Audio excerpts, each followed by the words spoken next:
नमो अर्हन्ताणं नमो सिद्धाणं नमो आयर्याणं नमो वज्रायाणं नमो लोये सर्वसाहुणम् अरहंत सिद्ध सूर्य उपाध्याय साधु सर्व अर्थ के प्रकाशी मांगलिक उपकारी हैं। तिनको स्वरूप जाने राग ते भरी जो भक्ति पाए को न माए स्तुति उच्चारी है। धन्य धन्य दिन हित काज सब आज भरे कर जोड़ी बारंबार वंदना हमारी है। मंगल कल्याण सुख ऐसो हम चाहत हैं। वो मेरी ऐसी दशा जैसी तुम धारी है। वो मेरी ऐसी दशा जैसी तुम धारी है। सभी आत्मानुशासन ग्रंथ आपके पास होगा।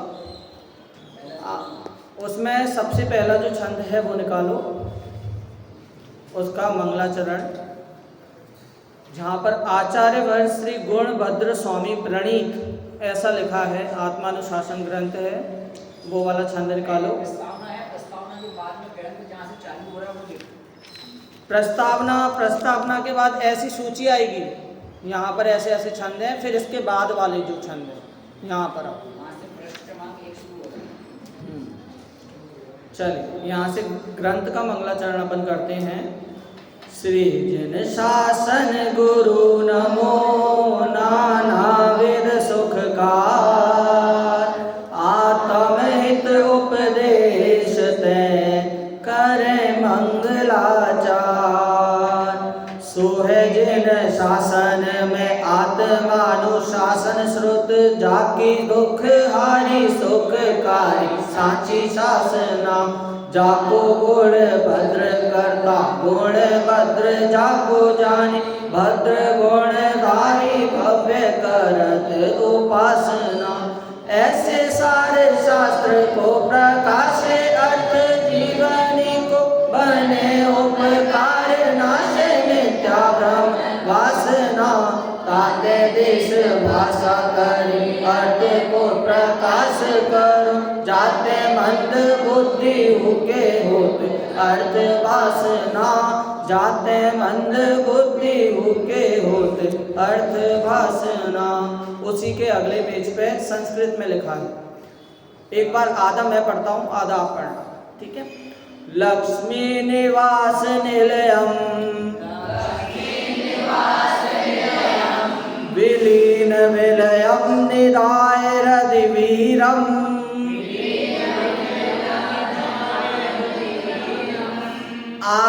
आत्मानुशासन महम वक्षे मोक्षाय भाव्यानाम।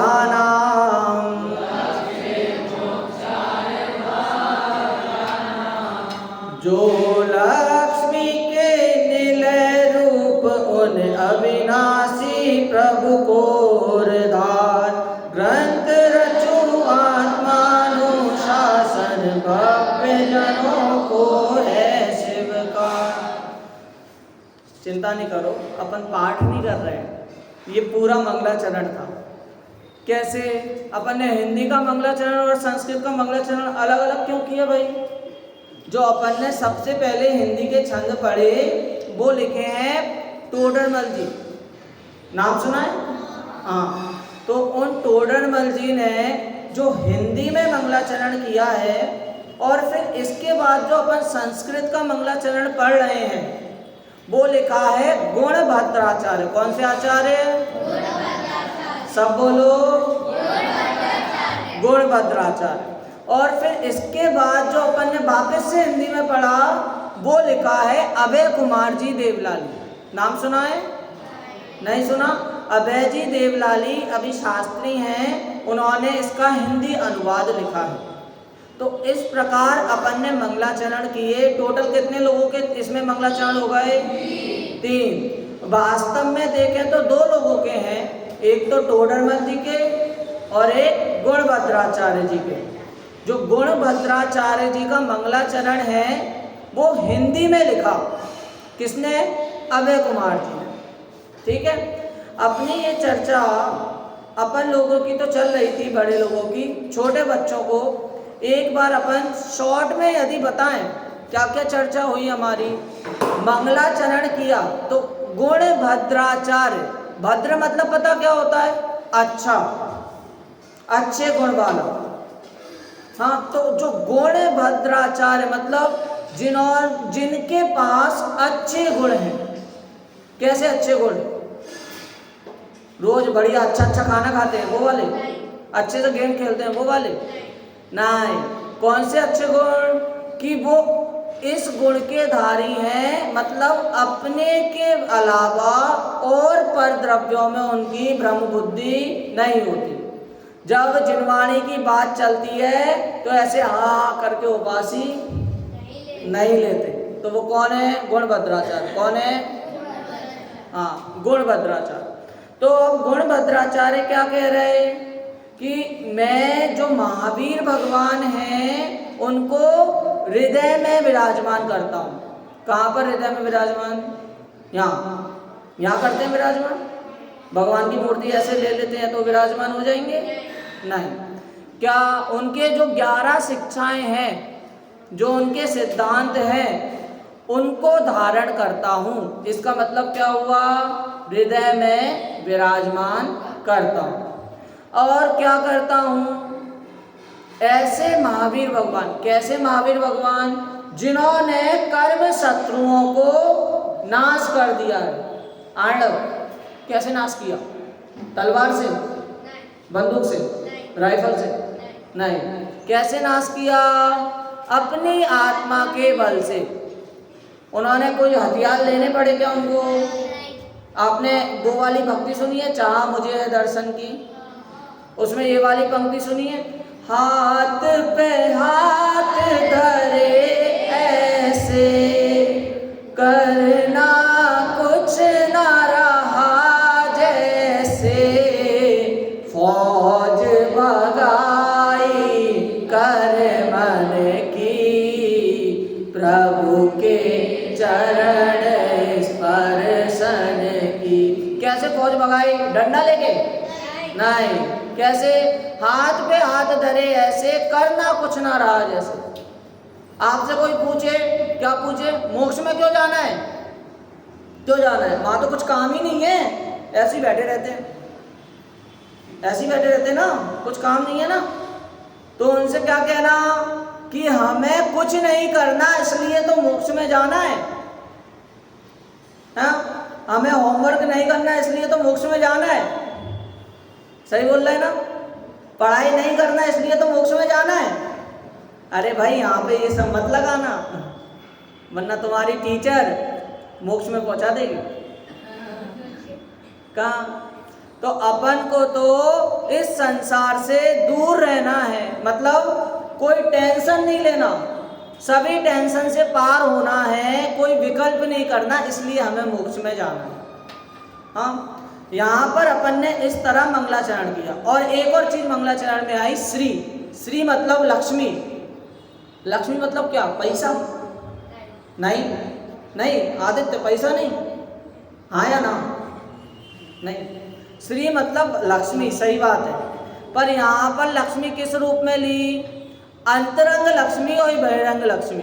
अंतरंग लक्ष्मी मतलब अपनी आत्मा, और भगवान की बहिरंग लक्ष्मी क्या होती है? समवशरण। क्या होता है? बोलो भाई, सब बोलो। समवशरण। तो वो समवशरण जो बहिरंग लक्ष्मी और अंतरंग लक्ष्मी के जो धारक हैं, ऐसे भगवान को मैं हृदय में विराजमान करता हूँ। क्यों करता हूँ और करके क्या करता हूँ? कि ये ग्रंथ का नाम क्या है? आत्मानुशासन ग्रंथ लिखता हूँ। आपने हॉस्टल में कई बार सुना होगा एक शब्द, अनुशासन। सुना है? अनुशासन में रहना है। तो वहां पर यहाँ पर भी क्या कह रहे हैं? अनुशासन में रहना है। और कैसे अनुशासन में? अपने आत्मा के अनुशासन में रहना है। और क्यों रहना है? क्या होगा उससे? कि उससे मोक्ष की प्राप्ति होगी। तो जो भी अपने आत्मा के अनुशासन में रहेगा उसे मोक्ष प्राप्ति होगी। ऐसे करके धीरे धीरे बता रहे हैं। अपन तो अपने 5वें श्लोक तक आते हैं। क्या? कि दूसरे श्लोक में बोला, क्या बोला? कि दुखाद्विभेषी निरात मवि वांछसी, मतलब हे आत्मा तू मोक्ष क्यों चाहता है? कि तू दुख से डरता है। डरते हो या नहीं? पिटाई से डरते हो? डंडे से डरते हो? हाँ, तो इसलिए क्या करना? अनुशासन में रहना। रहते हो? किसके डर से रहते हो या अपने आप से रहते हो? अपने आप से। डर से तो क्यों? दुख है इसलिए तो रहते हो। दुख है ना? दुख होगा ना अगर अनुशासन में नहीं रहोगे तो, और अनुशासन में रहोगे तो सुख होगा। तो इसीलिए यहाँ पर भी आचार्य कह रहे हैं कि जो दुख से डरते हैं और सुख चाहते हैं, जो फेल होने से डरते हैं और अच्छे मार्क्स लाकर फर्स्ट आना चाहते हैं, वो क्या करेगा? पढ़ाई। क्या करेगा? सब नहीं बोल रहे। क्या करेगा? पढ़ाई। तो इसीलिए यदि आप दुखी हो और सुख चाहते हो तो मेरी बात सुनो। किसकी बात? मेरी नहीं, गुणभद्राचार्य की। क्या बात कह रहे हैं? और यदि तुम दुख से डरना, दुख को नाश करना चाहते हो, दुख को नाश करना चाहते हो या नहीं? हाँ, इसीलिए तुम मेरा उपदेश सुनो जिससे तुम्हारा सुख प्राप्त तुम्हें हो जाएगा। तीसरे श्लोक में बात आई कि यदि तुम्हें ये कड़वा लग रहा है, क्या कड़वा लग रहा है? कि जो भी मैं बोल रहा हूँ, क्या तुम्हें यहाँ पे बोल देते हैं, यहाँ पे बोल रहे हैं पापी हो तुम, मिथ्यार्थी हो, बेकार हो, बुद्धू हो, तो क्या कह रहे? अरे ऐसे कैसे बोल रहे? मैं मतलब इतना पूजन करता, इतनी भक्ति करता, इतने प्रवचन सुनता, और तुम आप मुझे अभी भी मिथ्या दृष्टि बोल रहे हो, पापी बोल रहे हो। मैं इतनी पढ़ाई करता हूँ, फर्स्ट आता हूँ, तो भी मैम बोल रहे कि तुम्हें ध्यान देने की जरूरत है। तो ऐसे तो तुम बेकार बोल रहे हो, हमें इतना सब करने का तो बेकार गया। तो बोल रहे भले तुम्हें ये कड़वा लगे, लेकिन ये आगे जाकर तुम्हें एक मीठा फल देगा। आप बीमार होने पर दवाई खाते हो, कैसी रहती है? कड़वी रहती है। तो क्यों खाते हो? ठीक होने के लिए। हमें पता है कि हम आगे जाकर दवाई खाकर कैसे हो जाएंगे? ठीक हो जाएंगे, स्वस्थ हो जाएंगे। उसी प्रकार तुम्हें यदि ये चीजें कड़वी लग रही हैं, मैं तुम्हें मिथ्यार्थी बोल रहा हूँ, पापी बोल रहा हूँ, तो आगे जाकर यदि तुम ये बात समझते हो तो तुम कैसे हो जाओगे? ये आगे जाकर मीठा फल देने वाला है। समझे? यदि यहाँ पर भी मम्मी पापा क्यों चिल्लाते हैं अपन पे? जिससे अपन अच्छे से पढ़ाई करें। अच्छे से पढ़ाई क्यों करें? क्योंकि हमारा भविष्य अच्छा हो। इसीलिए यहाँ पर भी आचार्य कह रहे हैं कि यदि तुम्हें बेकार लग रहा है, अभी जरूर बेकार लग रहा है। सबसे ज़्यादा डांट किस पे पड़ती है? जिससे सबसे ज़्यादा स्नेह होता है, जिससे सबसे ज़्यादा करुणा आती है। मम्मी पापा तुम्हें क्यों डांटते हैं? पड़ोसी के बच्चे को क्यों नहीं डांटते? क्योंकि तुमसे सबसे ज़्यादा स्नेह है, इसीलिए तुम्हें सबसे ज़्यादा डांट पड़ती है। ऐसी आचार्य देव कह रहे हैं कि अभी तुम्हें जरूर डांट पड़ रही है, जरूर मिथ्यात्व कह रहे हैं, लेकिन ये आगे जाकर बहुत बहुत बहुत अच्छा आपको फल देगा। यहाँ तक तो अपनी चर्चा हुई। फिर शिष्य क्या कहता है? जब आपका उपदेश इतना कड़वा है, आप मुझे इतना गंदा गंदा बोल रहे हो, तो मैं आपकी ही बात क्यों सुनूं? चलो माना कि आपका उपदेश आगे जाकर मीठा होगा, ठीक है ना? समझे मैडम? माना कि आगे जाकर बहुत मजा आएगा, लेकिन मैं सिर्फ आप ही का उपदेश क्यों सुनूं? बाकी लोग भी तो हैं। मैं यहाँ पर इतना बोल रहा हूँ, तो भैया हम आपका उपदेश क्यों सुने? मोहित भी अभी हैं, गुरुदेव श्री के भी सुनते हैं, संजीव जी गोदा भी हैं, इन सब के भी सुनते हैं। तो ये सब जो बादल हैं वो हैं दुर्लभता से प्राप्त होने वाले। मोहित भी आपको घर पे जाएंगे क्या, आपके साथ जाएंगे? नहीं जाएंगे ना, तो यहाँ पर ही बोलेंगे ना, और यहाँ पर जितना सुनोगे तभी याद रहेगा ना। हाँ, तो उसी प्रकार यहाँ पर जो अपन को बादल मिले, जैसे सारे बादल गरजते तो हैं लेकिन बरसते नहीं। बहुत कम बादल होते हैं जो गरजते भी हैं और बरसते भी हैं। उसी तरह जो बाकी के होंगे, क्या रामदेव बाबा होंगे, वो तुम्हें योगा ही सिखाएंगे, वो तुम्हें आत्मोन्नति का मार्ग नहीं बताएंगे। ऐसे तो बहुत सारे बादल मिल जाएंगे कि घर बैठे अपन पैसा कैसे कमाएं, लेकिन ऐसे बहुत कम बादल मिलेंगे जो अपन को आत्म सन्मुख करने का, अच्छे मार्ग पे चलने का उपदेश देंगे। आप मिले थे, अभी मिले हो, जो पहले विद्यार्थी पढ़ते थे, यश मिले थे, भूतपूर्व जो विद्यार्थी आए, उनमें से ज्यादातर विद्यार्थी क्या बताएंगे? तुझे पता है हमने ऐसे ऐसे कांड किए, पता है हम स्कूल जाते थे ना तो उधर घुस जाते थे, उस दुकान पे चले जाते थे, पता है हम आते थे स्कूल से गोल हो जाते थे, बीच पीरियड में चले जाते थे। ऐसी ऐसी बातें बताने वाले तो सारे बहुत सारे मिलेंगे, लेकिन बहुत कम बात ऐसी होगी कि हमने पढ़ाई कैसे की, हमने किस तरह से मेहनत की, किस तरह से हम स्पोर्ट्स और पढ़ाई दोनों में आगे गए। क्यों? वो विरले लोग तो बहुत कम हैं, लेकिन ऐसे बातें बताने वाले बहुत सुलभता से मिल जाएंगे। अब फिर अपनी बात यहां से आती है, क्या 5वां श्लोक, सभी पेज नंबर 5 निकालो, 5 निकालो। ये श्लोक एक बार मैं पढ़ रहा हूं, इसमें सुनो पहले क्या बता रहे कि जो वक्ता होता है और वो कैसा उसका स्वरूप होता है।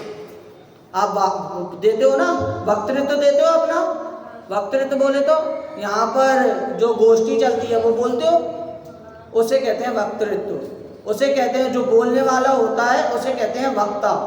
वक्ता का स्वरूप कैसा होना चाहिए, कैसा होता है वक्ता, ये अगर समझ लोगे ना तो आपकी सारी गोष्ठी बहुत अच्छी जाएगी, सभी उत्कृष्ट आओगे, सभी फर्स्ट आओगे।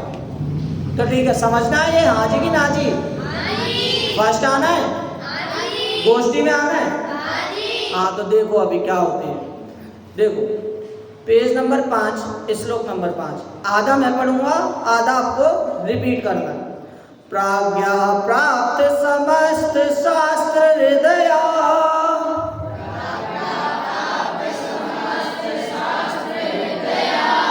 प्रव्यक्त लोक स्थिति,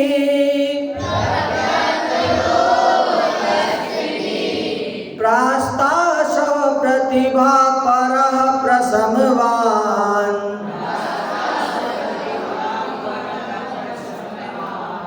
प्रागेव द्रष्टोत्तरः,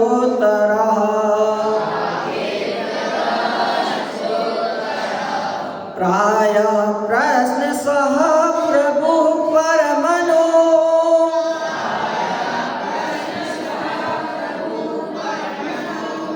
हारि परानिन्दया,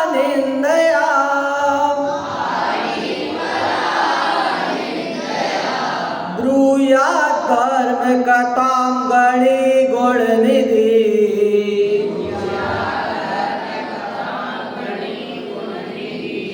प्रस्पष्ट मेष्टाक्षरः।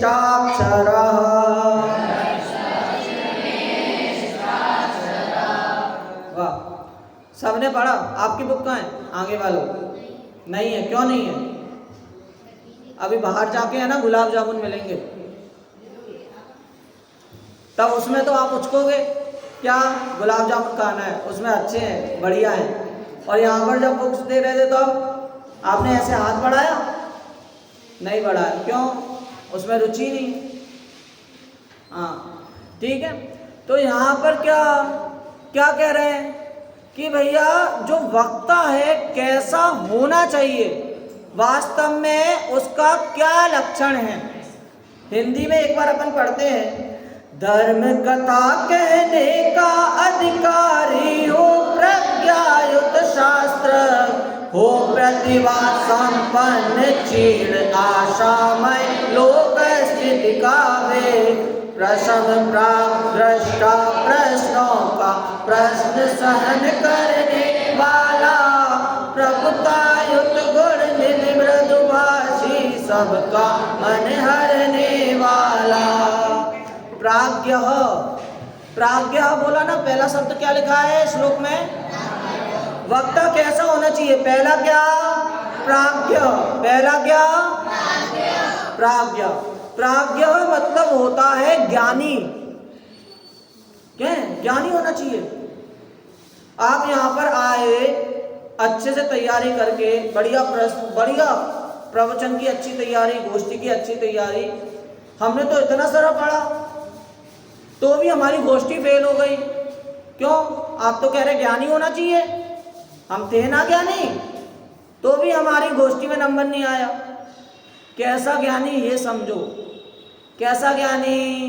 कि जिसकी अच्छे से समझ हो गई हो, जिसने अच्छे से समझ लिया हो, ऐसा ज्ञानी होना चाहिए। रटने वाला ज्ञानी नहीं होना चाहिए।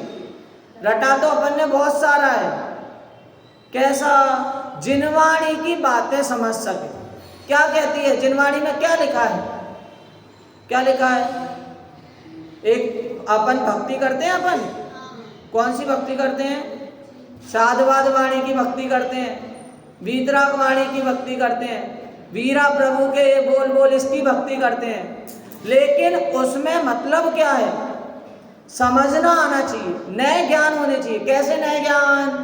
यदि आप लेट आए और यहाँ पर कहा, क्या कहा? बड़ी जल्दी आ गए, जाओ और खेलने जाके। आप अपने दोस्तों के साथ खेलकर घर पे लेट गए, मम्मी क्या कहती हैं? आ गए, जाओ और खेल ले। तो क्या आप चले जाते हो? हैं? वहां पर मूवी देखने गए और लेट आए, वहां पर मम्मी ने बोला आ गए, ले और पैसे ले लो और देखे आओ, एक और मूवी देखे आओ। तो आप क्या करते हो? पैसे ले लेते हो और चले जाते हो? नहीं। वहां पर बात समझते हो या नहीं? हाँ। उसी प्रकार अगर जिनवाणी में ये कहा, ये लिखा कि यदि तुम संसारी हो, अभी बेकार हो, गंदे हो, मिथ्यात्वी हो, तो वहां पर आपको बुरा नहीं बता रहे, वहां पर आपको समझा रहे कि तुम मिथ्यात्वी नहीं हो। ये बात समझो। ये कैसे आएगी समझ में? अपने ज्ञान से आएगी। इसके लिए नए ज्ञान करना पड़ेगा। ठीक है? नए ज्ञान क्या? टर्म्स होते हैं। जैसे आपने जल लिया, वाटर लिया, उसको इंग्लिश में ही पानी को क्या बोलते हैं? वाटर। साइंस में क्या बोलोगे? H2O। और अगर बाकी इसके पर्यायवाची देखें तो नीर हुआ, जल हुआ, ये सब बोलेंगे। लेकिन है क्या? एक ही चीज है ना? है तो एक ही चीज। उसी प्रकार जिनवाणी में एक ही चीज आपको बताएंगे, लेकिन अलग अलग नए से बताएंगे। एक निश्चय और व्यवहार। व्यवहार में क्या? कि आपको एक में एक करके बताएगा। व्यवहार में आपको बोलेगा क्या? जैसे मटका रखा है तो वो मम्मी क्या बोलती हैं? बेटा घी का मटका देना, पानी का मटका देना। क्या वो मटका पानी का है या मिट्टी का है? घी का है या मिट्टी का है? तो ये आपका व्यवहार ज्ञान। और यदि मम्मी बोलेंगी वो मिट्टी का मटका रखा है जिसमें पानी है, वो देना, तो ये हुआ निश्चय ज्ञान कि सब परमार्थ बताता है, सच्चा बताता है, जैसी वस्तु है वैसा बताता है। तो ये है निश्चय। तो इस प्रकार अलग अलग तरीके से आपको एक ही जगह लाने का जो ज्ञान है वो है आपका टर्म्स। जैन धर्म में कैसे क्या टर्म्स दिए हैं ये बात समझना। अपन बोलते हैं, क्या बोलते हैं? इसीलिए प्रभु रख, कोई ना दे सकता है इस जग में किसी का साथ, इसीलिए प्रभु रख लिए तुमने हाथों पे हाथ। ये बोल रहे हैं ना अपन। तो ये है निश्चय ज्ञान। और अपन दूसरा क्या बोलते हैं कि मेरा आपसे प्रभु आपकी कृपा से, हाँ ये याद है, तो ये बोलते हैं क्या, ये है व्यवहार ज्ञान। क्या भगवान आ रहे हैं काम करने? नहीं आ रहे ना। हाँ, तो इसीलिए अपन को निश्चय और व्यवहार का ज्ञान होना चाहिए, तभी तो अपन बाकी सारी शास्त्र की बातें समझ पाएंगे, तभी अपन वक्ता बन पाएंगे, समझे। इसीलिए अपन को प्राज्ञा, सबसे पहले वक्ता का गुण जिनेश क्या है? प्राज्ञा। दूसरा गुण देखो क्या लिखा है, अपन हिंदी में देखते हैं, वह बुद्धिमान होना चाहिए क्योंकि बुद्धिहीन में वक्तापना संभव नहीं है। यहाँ पर आकर कोई कैसे भी बोल दे तो आप सुन लोगे क्या?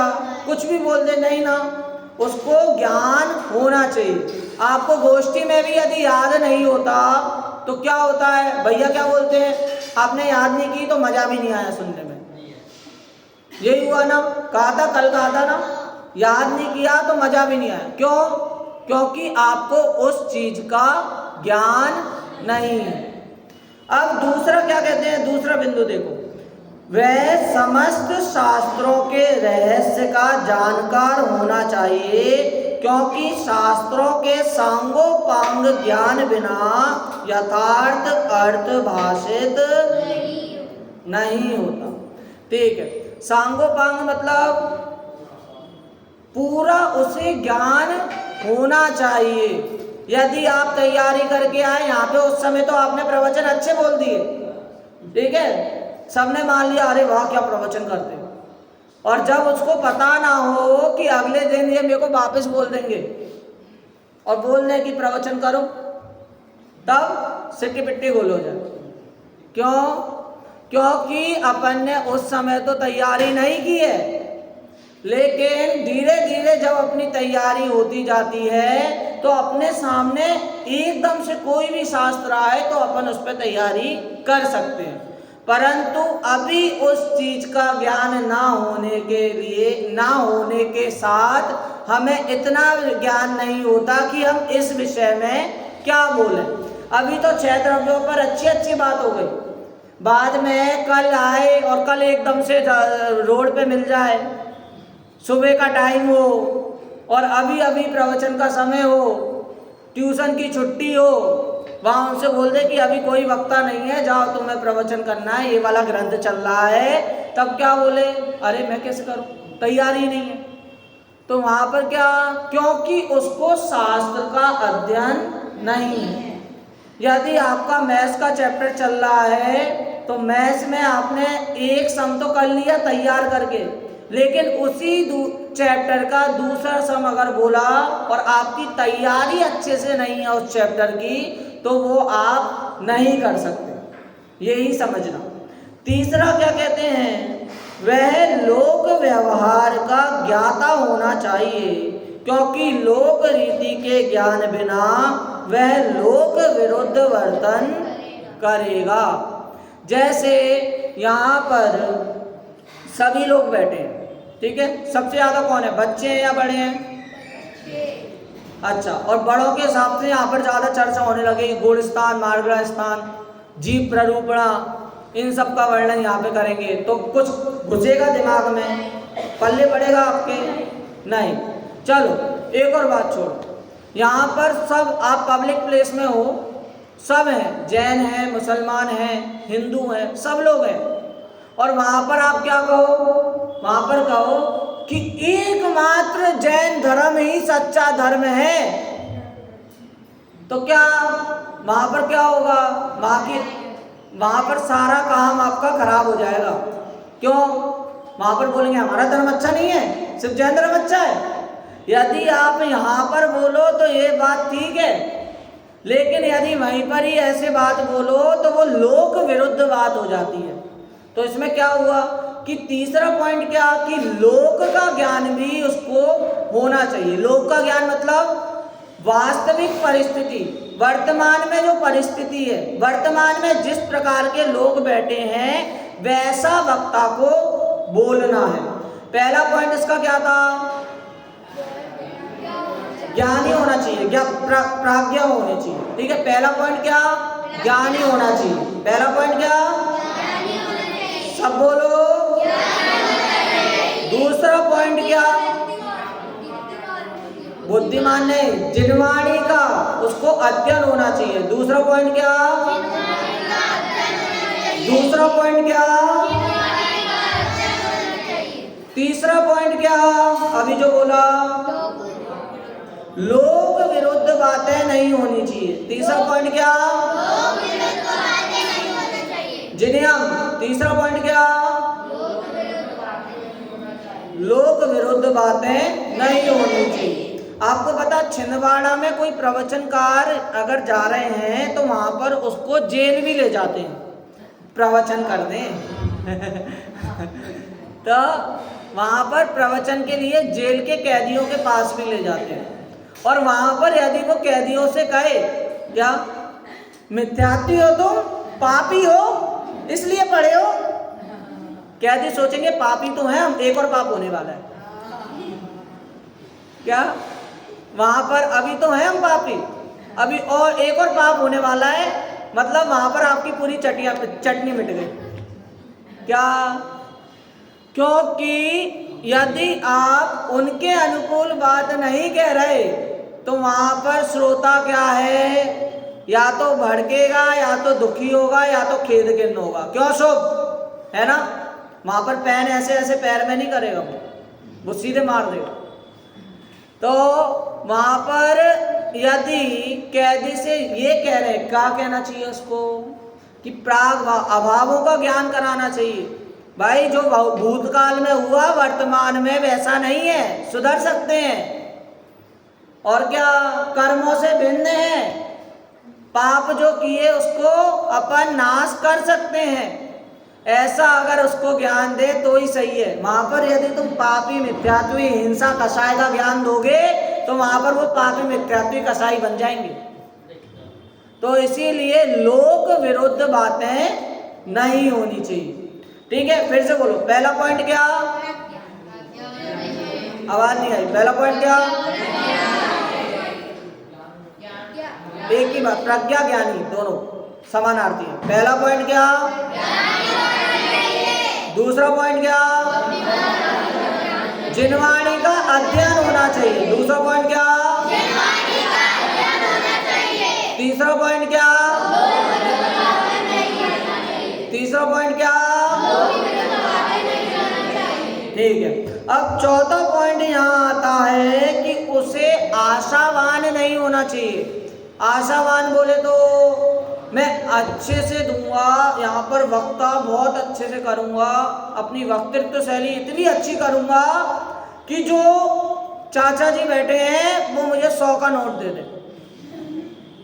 क्या यहाँ पर काय की आशा है, पैसों की आशा है। जिसको ऐसी आशा होगी, कोई सेठिया आए और उनकी अच्छी अच्छी बढ़ाई।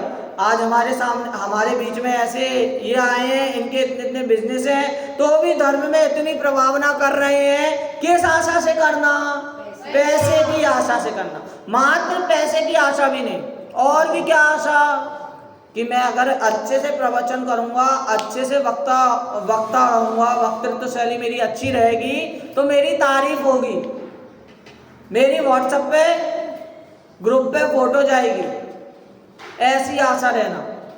किसी भी चीज की आशा करके प्रवचन या वक्ता बनना वो वक्ता को शोभायमान नहीं देता।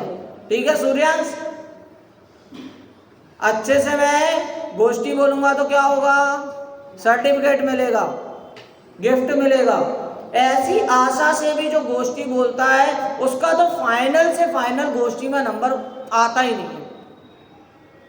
देखा है, कभी अनुभव किया है कि आज तो मैं ऐसा करूंगा कि आज मुझे प्रथम चाहिए, और पता चलता है कि वो प्रथम, द्वितीय और तृतीय में भी नहीं आया। क्यों? क्योंकि उसको आशा थी। और एक बात है, आपने कभी देखा आपके टीचर या वो मम्मी पापा से सुनते हुए कि तुमसे अपेक्षा नहीं थी, तुमसे ऐसी अपेक्षा नहीं थी। क्यों? ऐसे ही अपन को भी अपेक्षा होती है ना किसी चीज की, पैसों की, तो अपन को नहीं मिलेगा। क्यों? क्योंकि जिसको अपेक्षा होती है, जो अपेक्षा का पात्र बनता है वो उपेक्षा का भी पात्र बनता है। उपेक्षा मतलब बुराई का। क्यों? अपेक्षा तो ये थी कि मैं फर्स्ट आऊं, लेकिन वहां पर अपन ने ढोल नगाड़े पीट दिए कि आज तो मैं ऐसा बोलूंगा कि सब सुनते रह जाएंगे, और अपन फर्स्ट सेकंड थर्ड भी नहीं आए, तब वहां पर ही क्या होती है? बुराई होती है। क्या तू तो बोल रहा था फर्स्ट आएगा, आ गए हो गया क्या? वहां पर अपनी बुराई भी होती है। अगर किसी को अपन से उम्मीद होती है कि अपन एग्जाम में अच्छा टॉप करेंगे, तो वहां पर क्या तुमसे अपेक्षा नहीं थी, मतलब क्या टॉन्ट कस रहा है ना, बुराई हो रही है। क्यों? क्योंकि उसने अपन से अपेक्षा रखी, इसलिए अपन उपेक्षा का पात्र हो रहे। तो चौथा पॉइंट क्या? आशावान ना होना। चौथा पॉइंट क्या? पहला पॉइंट क्या? ज्ञानी प्रज्ञा। पहला पॉइंट क्या? दूसरा आवाज नहीं आई। दूसरा,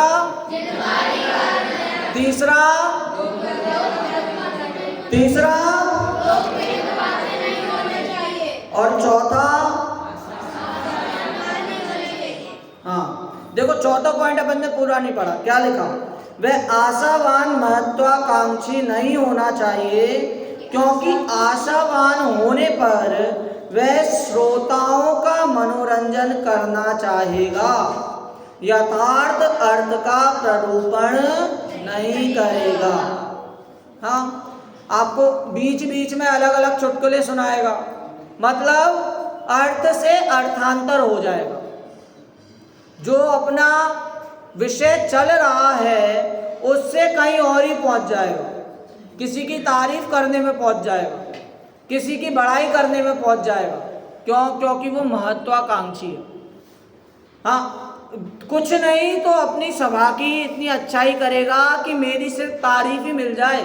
और यदि महत्वाकांक्षी है और उसे कुछ नहीं मिला, अंत में कुछ भी नहीं मिला, तो वो अगले दिन क्या होगा? फिर नीरस प्रवचन करेगा, नीरस वक्ता होगा। कुछ मिलना तो है नहीं, रोज रोज का काम है। क्यों? क्योंकि उसको उस चीज के लिए ही कर रहा था ना।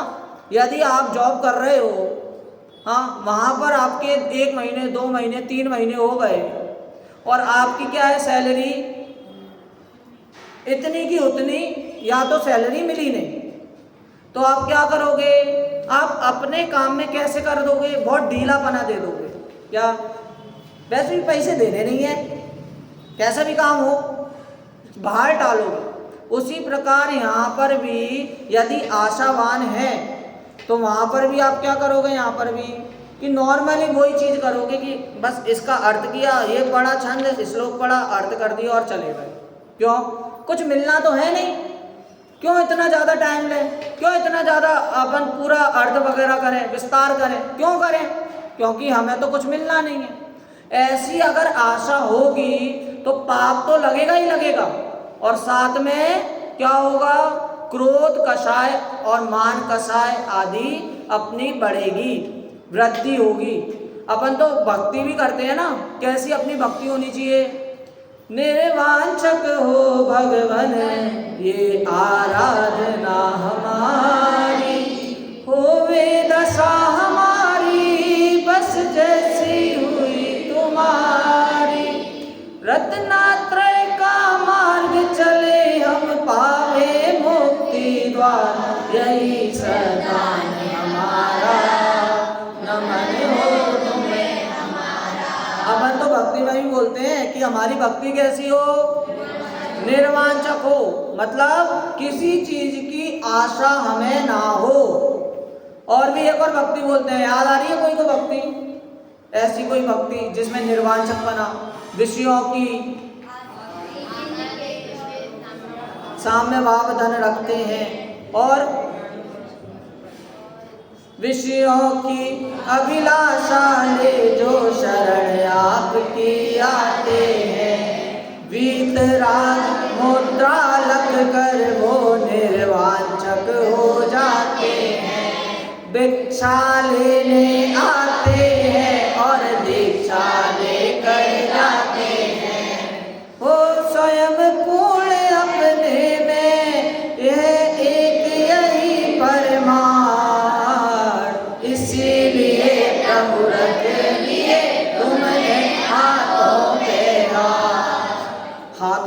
याद रखना भी कोई आसान बात नहीं है। दुनिया में सबसे ज्यादा मुश्किल काम है कुछ ना करना। आप लेट के देख, आप मात्र कुछ ना किए बिना सिर्फ ऐसे एक सतर या तो लेट के बताओ या बैठ के बताओ, कुछ ना किए बिना नहीं हो सकता। क्यों? कहीं खुजाल आ जाएगी, कहीं अपन को कुछ ना कुछ भाव आ जाएगा, कहीं किसी चीज की इच्छा हो जाएगी, कहीं यही भाव आ जाएगा, आज तो फोन का टर्न है, कहीं यही भाव आ जाएगा, आज तो अकाउंट देखने जाना है, यही भाव आ जाएगा, पापा से पैसे मंगाने हैं। तो क्या अपन कुछ ना किए, मैं तो कहता हूं यदि आप नहीं कर रहे तो कुछ भी मत करो, और यदि कर रहे हो तो अच्छे से करो, है ना? कहाँ है भव्यांश? समझे? कुछ नहीं कर रहे तो बिल्कुल कुछ मत करो, लेकिन कुछ भी नहीं करो मतलब कुछ भी नहीं करो, और कर रहे हो तो फिर अच्छे से करो। और आपको सही में अगर आप करके देख लो, कुछ ना करना आपको सबसे ज्यादा कठिन लगेगा कुछ करने से अच्छा।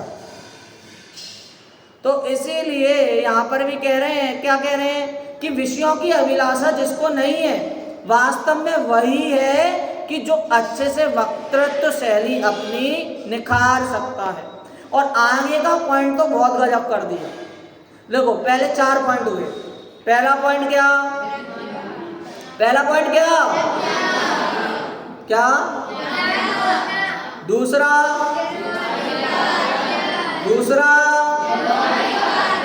चौथा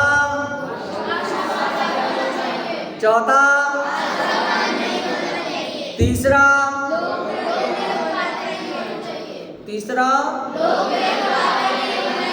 पहला चौथा, हाँ ठीक है। तो चौथा आशावान नहीं होना चाहिए। और 5वें पॉइंट में तो ये एक लास्ट पॉइंट अपन लेते हैं। 5वें पॉइंट में तो ये गजब कर दिया, वह कांतिमान और प्रतिभाशाली होना चाहिए, क्योंकि शोभायमान ना होने पर यह महान कार्य उसे शोभा नहीं देता। कांतिमान होना चाहिए।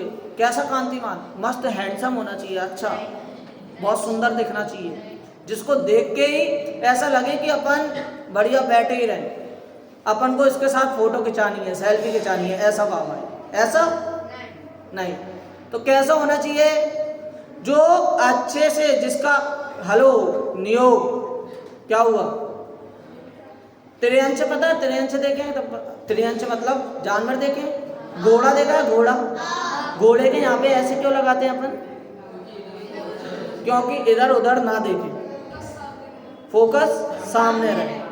उसी प्रकार अपन को भी क्या करना, कोई आए कोई जाए, पीछे कितना भी टाइम हो, अपन को ऐसे ऐसे घोड़े की तरह नहीं करना, फोकस, वरना अपन को भी वो पूंछ वाले की तरह ऐसे लगाना पड़ेगा। लगाना है क्या? नहीं लगाना ना। हाँ, तो क्या होना चाहिए? अच्छा कांतिमान और अच्छा दिखने का मतलब क्या लिया? यहाँ पर कोई आए और यहाँ पर मस्त बैठ जाए एक काली टी शर्ट और ब्लू पैंट में, या डैमेज पैंट में, जो फटे हुए पैंट आते हैं, या बैगी जीन्स में बैठ जाए, तो वहाँ पर उसको बोले अपन आज हमारे बीच में ये फलाना फलाना आए हैं और वो फलाना फलाना प्रवचन करें, तो अच्छा लगेगा क्या? नहीं। मतलब क्या कि उसका ना ड्रेसअप अच्छा है और मस्त अच्छे लंबे बाल हैं, बढ़िया दाढ़ी है खतरनाक, तो क्या बढ़िया लगेगा आपको यहाँ पे प्रवचन करते हुए? नहीं लगेगा ना। क्यों? क्योंकि वो कांतिमान क्या हुआ? यश कोई अच्छी बात बता रहे हो तो यहाँ पे बताओ। नहीं? अच्छा, तो क्या अपन को कैसे रहना चाहिए? जो अपना ड्रेसअप सेंस है वो सही रहना चाहिए। मतलब यहाँ पर यदि वक्ता बनने आ रहे हो तो कुर्ते पजामे में, बाल अच्छे होने चाहिए, समझे? ऐसे नहीं बिखरे हुए। तभी आपसे बोलते हैं डेली बाल कटाने कब, हाँ कब जा रहे हो? आज। तो इसीलिए अपन को अच्छे से तैयार होके व्यवस्थित रूप से बैठना चाहिए, तभी अपन को श्रोता देखेंगे, वरना आपकी यदि बाल लंबे हैं, दाढ़ी लंबे हैं, कपड़े ऐसे हैं, तो वक्ता आपके, वो श्रोता आपके वक्तृत्व को नहीं देखेंगे, आपके कपड़े, आपकी दाढ़ी, आपके बाल को देखेंगे। तो वहां पर आपका बोलना वेस्ट चले जाएगा। तो इसीलिए कांतिमान रहना चाहिए। तो पहला एक बार गुण बोलो सभी, हर्ष। पहला गुण, पहला गुण। दूसरा गुण अतिशय। दूसरा गुण, तीसरा गुण, तीसरा गुण,